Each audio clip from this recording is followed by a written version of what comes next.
Hello बच्चों, good morning. कैसे हैं आप सब?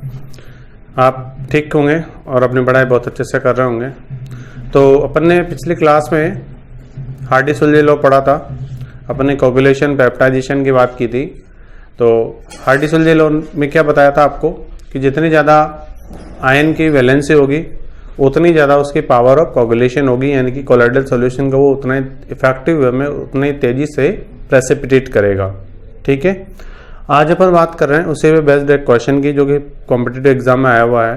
ठीक है, इस क्वेश्चन को आप फटाफट से पढ़िए। In the following which electrolyte is suitable for coagulation of FeOH3 positive colloidal solution. हम सभी जानते हैं कि जो फेरिक हाइड्रोक्साइड होता है उसका जो कोलाइडी विलियन होता है वो कैसा होता है? पॉजिटिव होता है। ठीक है, अब पॉजिटिव कोलोइडल सॉल्यूशन आपको दे रखा है, राइट। अब आपसे क्या पूछा है कि इन चार में से कौन सा इलेक्ट्रोलाइट ऐसा है जो इसके लिए सबसे ज्यादा सुटेबल है। ठीक है, तो देखो आपका आंसर क्या है, आप फटाफट से सोच लीजिए, फिर 1 मिनट के बाद मैं बताता हूं आपको। जल्दी से सोचिए आप अपना आंसर।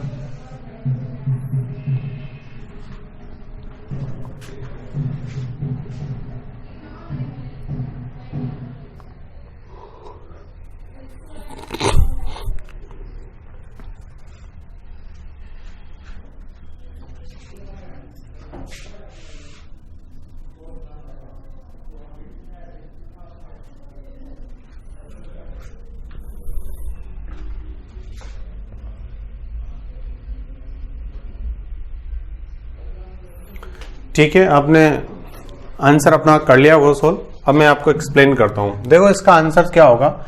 इसके लिए सबसे पहले आप क्या करोगे, इनको तोड़ लीजिए। KCl किस में टूटेगा? K प्लस Cl माइनस में। ये किस में टूटेगा? 2K plus 1 plus SO4 minus 2 में। ये किस में टूटेगा? 3K plus 1 plus PO4 minus 3 में। ठीक है, ये किस में टूटेगा? 4K plus 1 plus FeCN6 minus 4।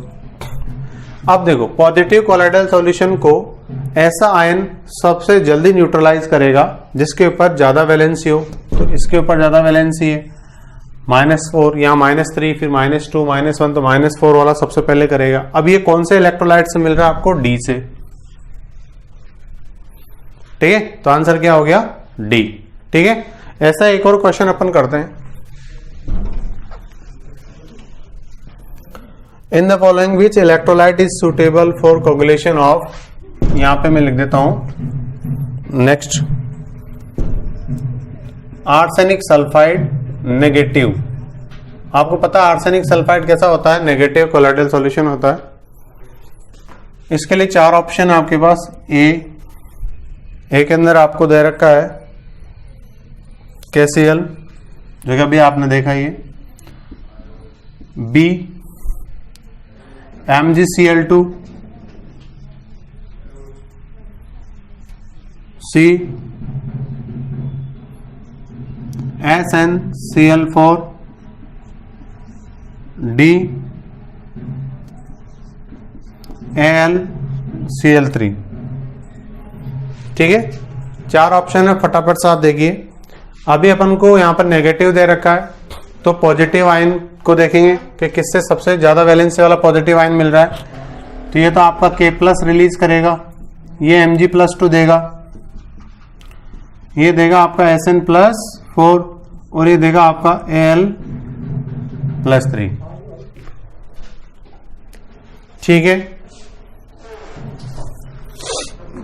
तो ये आंसर सी हो जाएगा क्योंकि सबसे ज्यादा वैलेंसी किसकी है? Sn+4 की है, और ये सबसे पहले नेगेटिव वाले को न्यूट्रलाइज करेगा। तो इस टाइप का क्वेश्चन कंपटीशन में बन सकते हैं, तो आपको इस तरीके से सोचना आना चाहिए। ठीक है, अब आप आगे अपन बात करते हैं। एक डेफिनेशन है छोटी सी जो बार बार पूछी जाती है।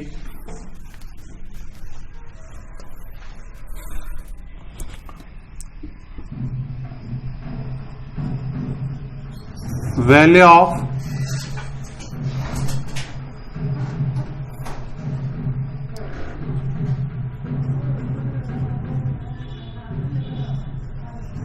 कोगुलेशन ऑब्लिक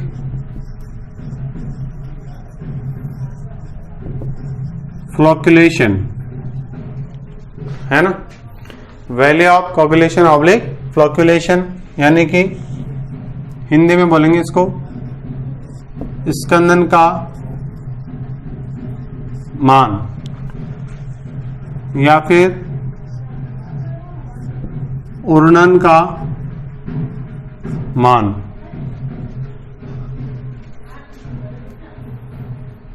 ठीक है, तो क्या होती है इसके डेफिनेशन सबसे पहले आप समझिए।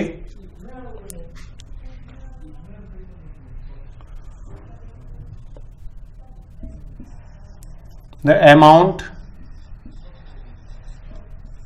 Of any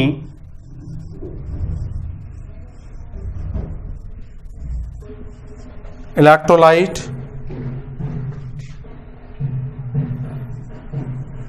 substance in millimole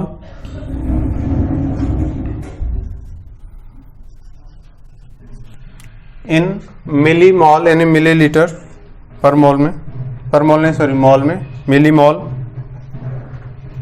the minimum amount, यहां पे अपन थोड़ा सा करेक्शन करेंगे। The minimum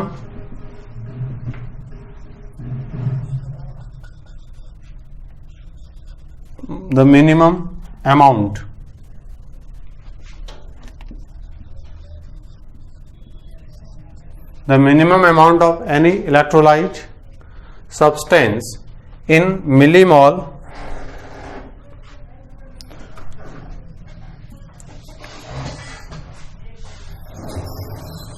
which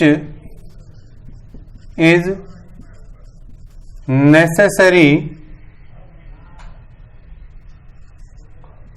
to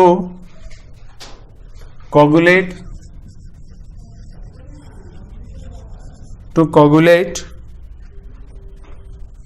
1 liter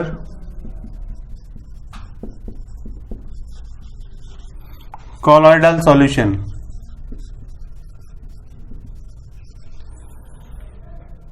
1 liter colloidal solution in 2 hours.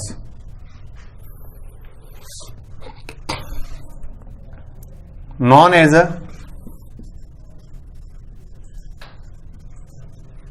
as a value of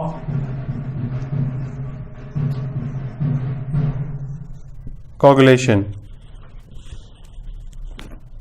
ठीक है, नेक्स्ट यूनिट इज, या फिर यूं लिख लीजिए its unit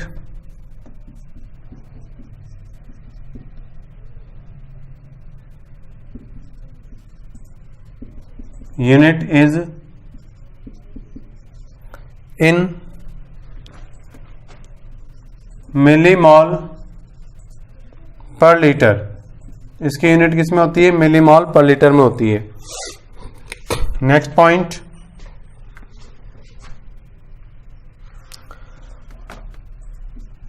the value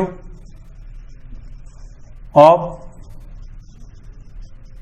coagulation, is very, the value of coagulation is minimum, then electrolyte will be more suitable. ठीक है, तो ये है वैल्यू ऑफ कोगुलेशन, जो कि डेफिनेशन बहुत इंपॉर्टेंट है, पूछी जाती है हिंदी में। तो क्वेश्चन आता है उन्नन का मान क्या होता है, स्कंदन का मान क्या होता है, वैल्यू ऑफ कोगुलेशन क्या होता है, डिफाइन कीजिए। तो देखो सबसे पहले the minimum amount of any electrolyte substance in millimole, ये बात स्पेशली ध्यान में रखना आप, इसको मिलीमोल में लिया जाता है। ठीक है, which is necessary to coagulate 1 litre colloidal solution in 2 hours. यानी कि देखो एक डायग्राम से मैं समझा देता हूं आपको इजी वे में। ये मान लीजिए आपके पास कोई एक पात्र है, कंटेनर है, उसके अंदर कोलाइडी विलियन भरा हुआ है। क्या भरा हुआ है बेटा? कोलाइडी विलियन। कितना भरा हुआ है? 1 लीटर। ठीक है, इस 1 लीटर कोलाइडी विलियन को कोगुलेट करना है कितने घंटे में? 2 आवर्स में। इसके लिए जो इलेक्ट्रोलाइट आप मिला रहे हो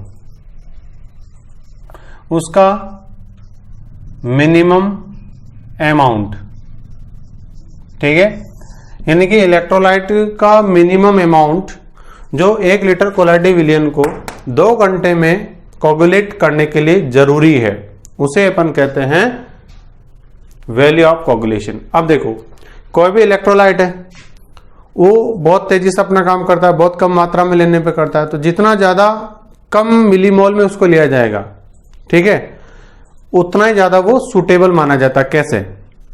जैसे मान लो आप बीमार हुए, आपको एक छोटी सी टैबलेट दी और आपका सर्दी जुकाम बुखार सब ठीक हो गया। एक दूसरा डॉक्टर है जिसने आपको 3 टैबलेट दी, सर्दी जुकाम के लिए 1 अलग दे दी, बुखार के लिए अलग दे दी और एंटीबायोटिक अलग से दे दी, 3 टैबलेट दी। काम अब भी वही होगा, आप ठीक हो जाओगे। आप कौन सी टैबलेट को प्रिपेयर करोगे? जिसमें एक टैबलेट, छोटी सी टैबलेट को लेने पे आपका सारा काम हो रहा है। तो देखो, यानी कि 2-4 इलेक्ट्रोलाइट आपको दे रखे हैं, उनमें से जिसके लिए सबसे कम वैल्यू ऑफ कोगुलेशन है उसे आप हमेशा चूज करोगे। क्यों? क्योंकि जितना कम इलेक्ट्रोलाइट लेंगे और वो उतना अच्छा काम कर रहा है तो वो हमारे लिए ज्यादा सुटेबल है। तो the value of coagulation minimum then the electrolyte will be more suitable, ठीक है। कम मात्रा में ले और अधिक वो अपना काम करे, ऐसे इलेक्ट्रोलाइट को अपन प्रिफर करेंगे, ठीक है।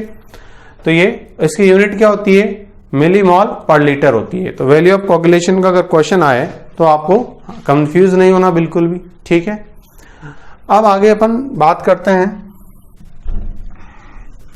Methods of coagulation.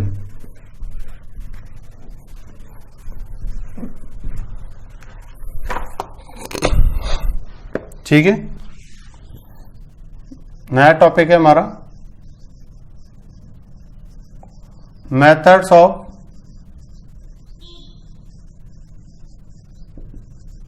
Coagulation of colloidal solution, है ना। हिंदी में इसको क्या बोलते हैं?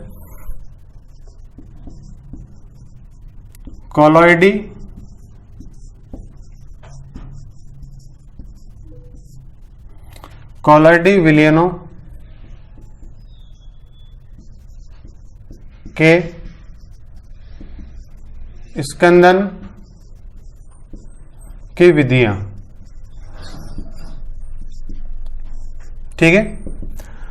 इस टॉपिक में अपन क्या पढ़ने वाले हैं वो सोचो आप पहले। मतलब कोलॉइडल सॉल्यूशन आप पूरा पढ़ लिया है, अब आपको ये बताना है कि किन किन तरीके से आप कोलॉइडी विलियन को अनस्टेबलाइज कर सकते हो, डीस्टेबलाइज कर सकते हो, मतलब उसे खत्म कैसे कर सकते हो अपन। स्कंदन करने का मतलब वही तरीका हो गया खत्म करना। तो देखो, एक तो बहुत आसान तरीका है, अगर किसी कोलॉइडी विलियन को, कोलॉइडल सॉल्यूशन को अपन बॉईल करते जाएं तो हो सकता है, यानी बॉइलिंग। जैसे मान लीजिए आपके पास कोलॉइडल सॉल्यूशन है गोंद का, ग्लू का, ठीक है, गोंद प्लस वाटर मिलकर कोलॉइडी विलियन बना रहे हैं। अब आपने बॉईल कर दिया, पानी सारा वेपराइज हो गया और क्या बचा आपके पास? केवल डीपी बचा, तो वो सेपरेशन हो गया, इसका मतलब प्रेसिपिटेशन हो गया। तो पहला तो तरीका है बाय बॉइलिंग, ठीक है, हिंदी में बोलेंगे इसे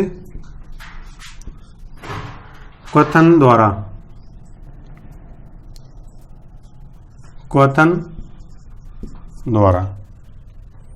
ठीक है। दूसरा तरीका है बाय इलेक्ट्रोफोरेसिस,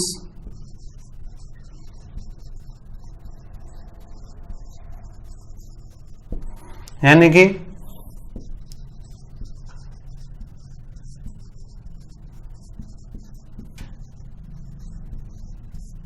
विद्युत कण संचलन के द्वारा। तीसरा है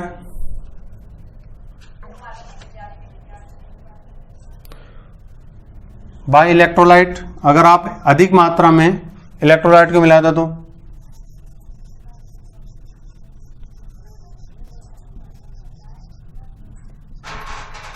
मिक्सिंग, यानी विद्युत अपघट्य द्वारा, और चौथा है कोई भी दो अपोजिट चार्ज वाले बाय मिक्सिंग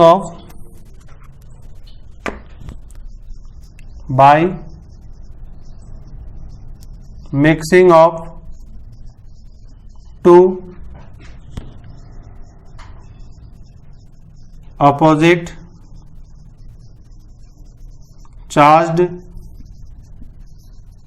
कोलोइडल सॉल्यूशन। तो ये पूछा जा सकता है कि कौन कौन से टेक्निक्स यूज की जाती है कोलोइडल विलिन को कोगुलेट करने के लिए, स्कंदन करने के लिए। तो देखो बॉइलिंग मेथड है, इलेक्ट्रोफोरेसिस है, पढ़ चुके हो आप, ठीक है।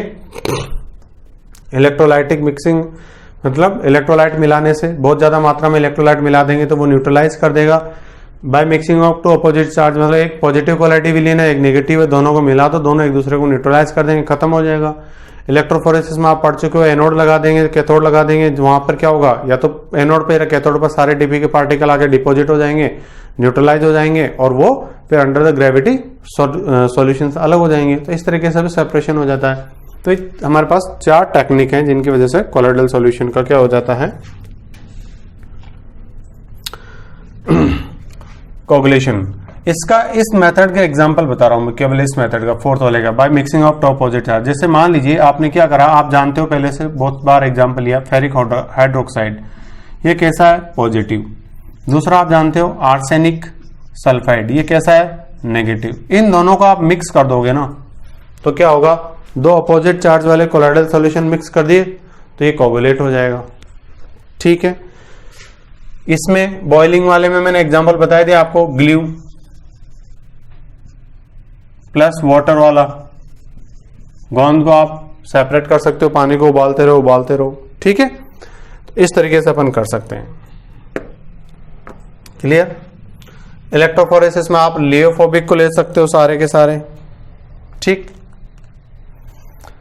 तो ये हमारा मेथड्स ऑफ कोगुलेशन हो गया, क्लियर।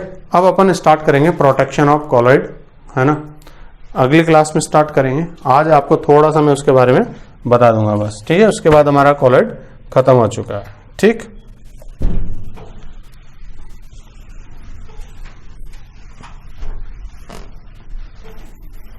नया टॉपिक होगा हमारा प्रोटेक्शन ऑफ कोलॉइड, ठीक। कोलॉइडी विलियन का रक्षण, तो इसके बारे में सुनो। सबसे पहले हमने कोलॉइडी विलियन बनाया, ये सीख लिया। फिर हमने क्या सीखा कि कोलॉइडल विलियन जो है कितने प्रकार का होता है, ये भी देख लिया। फिर हमने देखा कि कोलॉइडल विलियन को बनाने के क्या क्या तरीके हैं, वो भी सीख लिया। फिर कोलॉइडल विलियन की प्रॉपर्टी को पढ़ लिया। फिर हमने प्रॉपर्टी को पढ़ने के बाद उनका प्रेसिपिटेशन पढ़ लिया, ठीक।